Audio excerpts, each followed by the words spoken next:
আজকের রেসিপি নিরামিষ দই পটল। প্রথমে পটলগুলোকে ভালো করে খোসাগুলো ছাড়িয়ে নিয়েছি। এবার পটলগুলোকে এরকমভাবে কেটে নেব। আপনারাও অবশ্যই এরকমভাবে কেটে নেবেন, তাহলে ভেতরে তেল মশলাও ঢুকবে আর খেতেও খুব সুন্দর টেস্ট হবে।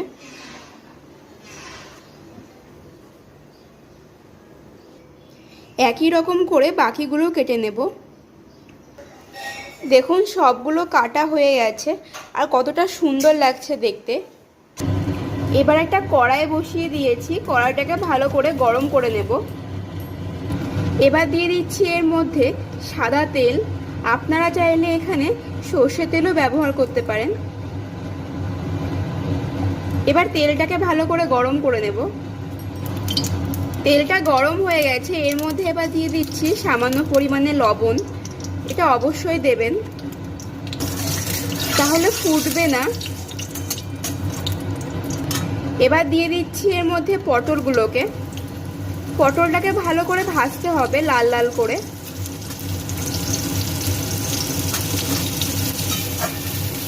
একটু নেড়ে নিলাম। পটলটাকে ঢাকনা দিয়ে দিয়ে ভাজতে হবে। এবার ঢেকে দিচ্ছি। পটলটা ভাজা হতে হতে এদিকে পেস্টটা করে নেব। এবার একটা মিক্সিং জার নিয়ে নিয়েছি, এর মধ্যে দিয়ে দেব। মিক্সিং জারের মধ্যে দিয়ে দিচ্ছি কাঁচা লঙ্কা, পোস্ত, চারমগজ, কিশমিশ আর দেব কাজু। এগুলোকে ভালো করে পেস্ট করে নেব। দিয়ে দিচ্ছি এর মধ্যে সামান্য পরিমাণে লবণ। এবার এর মধ্যে জল দিয়ে পেস্টটা করে নেব। দেখুন পেস্ট হয়ে গেছে। এবার ঢাকনাটা খুলে নিচ্ছি। দেখুন পটলগুলো এদিকে ভাজা হয়ে গেছে, লাল লাল করে ভেজে নিয়েছি।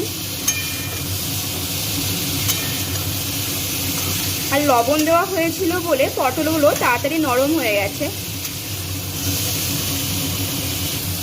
এবার তুলে নেব। দেখুন নামিয়ে নিচ্ছি।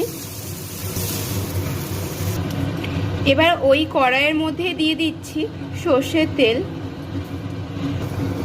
এবার দিয়ে দিলাম কালো জিরে, শুকনো লঙ্কা আর দেব গোটা এলাচ। এবার এগুলোকে ভেজে নেব। এবার দিয়ে দেব পেস্ট। দিয়ে দিলাম সামান্য পরিমাণে মিক্সিং জারটা ধুয়ে জল। এবার এটাকে একটু ফুটিয়ে নেব। দেখুন ফুটে গেছে। এবার এর মধ্যে দিয়ে দিচ্ছি পরিমাণ মতো লবণ। এর মধ্যে আমরা হলুদ ব্যবহার করব না, আপনারা চাইলে হলুদ ব্যবহার করতে পারেন। কালারের জন্য সামান্য পরিমাণে দিয়ে দিচ্ছি কাশ্মীরি লঙ্কার গুঁড়ো। এবার মিশিয়ে নিচ্ছি ভালো করে।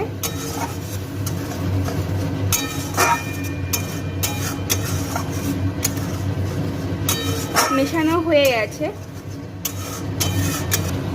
দিয়ে দিচ্ছি সামান্য পরিমাণে চিনি। চিনিটা অবশ্যই দেবেন, তাহলে খেতে টেস্ট হবে। এবার মিশিয়ে নিচ্ছি। এবার একটা বাটিতে নিয়ে নিচ্ছি দই। এটা অবশ্যই আপনারা পরিমাণ মতো নেবেন। এবার এটাকে ভালো করে ফেটিয়ে নেব।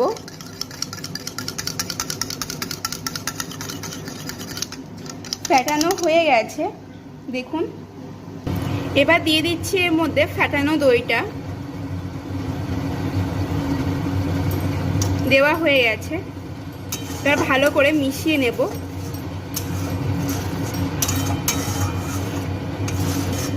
এবার এটাকে ভালো করে কষিয়ে নেব যতক্ষণ না তেল বেরোচ্ছে। এবার দিয়ে দিচ্ছি এর মধ্যে কাসুরি মেথি। এটা অবশ্যই আপনারা দেবেন, তাহলে টেস্টটা খুব সুন্দর হবে। এবার মিশিয়ে নিচ্ছি ভালো করে। এবার আবার কষতে দেব।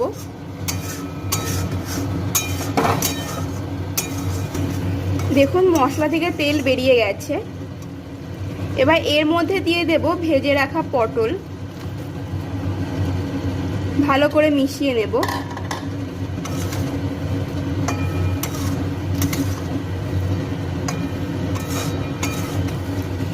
এর মধ্যে এবার দিয়ে দেব সামান্য পরিমাণে জল।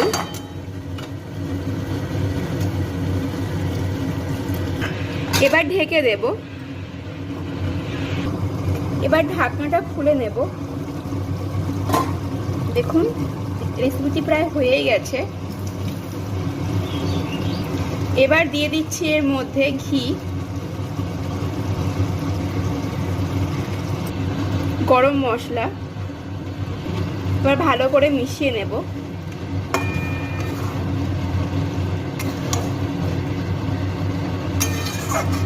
মেশানো হয়ে গেছে।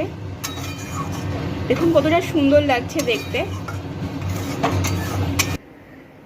হয়ে গেছে, নামিয়ে নিচ্ছি এবার। আজকের রেসিপিটি রেডি হয়ে গেছে। আপনারা তো অনেক ধরনেরই রেসিপি খেয়েছেন, এরকমভাবে একবার নিরামিষ রেসিপিটি অবশ্যই বাড়িতে ট্রাই করে দেখবেন। আশা করি ভালো লাগবে। আর ভালো লাগলে একটা like, comment, share and subscribe করে দেবেন।